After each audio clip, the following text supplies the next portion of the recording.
Welcome to another episode of Technically Speaking. We're continuing on the series that we've been working on in season 3, all about AI, which is this scary couple of vowels that we stitch together into a buzzword that represents, I don't know, 30 or 40 years of work. But Did you just say that it's a vowel movement? it's a movement, at least. I don't know.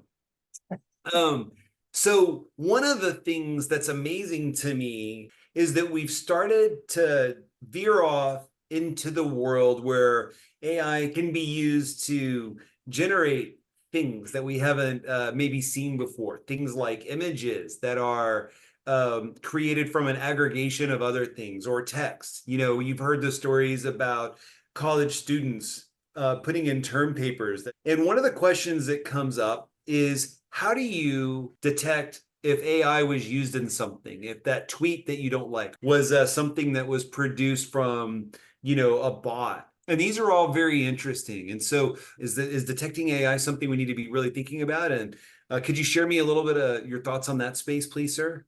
This is evolving literally as we speak. So we're having a number of different challenges that AI generated artifacts, whether it's voice or images, video, text, believe it or not, even data and code. These are starting to have some side effects, but so certainly you mentioned a social media platform earlier. We got an election coming up next year. I'm just saying there's going to be a ton of disinformation and FUD that gets thrown around.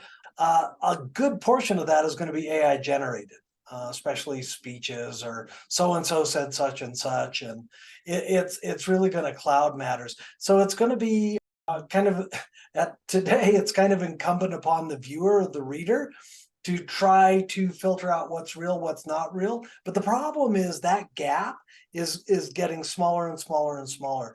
There are images that I challenge anyone to identify as being AI generated. Ditto with voice or music or what have you. That's getting to be a big problem. You mentioned like term papers. Universities are taking a reevaluation of the use of AI tools, let's say for classwork. So the days of write a 1,000-word essay on the origins of the US Civil War, those days are done. That's not a thing anymore. Much like you wouldn't ask a middle schooler, hey, can you write out the times table? It's like, dude, my phone does that. Like, what? That's not a skill anymore. And I know we've got folks that, that are like, oh my gosh, kids are not even going to learn how to do times table. Oh my gosh, kids are not even going to be able to write cursively. Oh my gosh, kids are not going to be able to write a 5-paragraph essay. And the answer is, in some respects, that might very well become true. I don't know how to saddle a horse.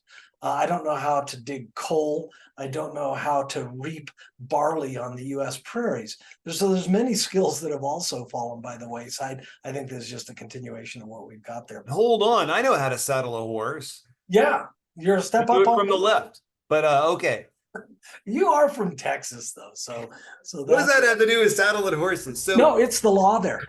You have to know that. Well, you had to pick a side, and so you always start from that side. I'll probably find out. Well, our viewers will probably tell us I'm wrong, but that's how I've always done it, at least.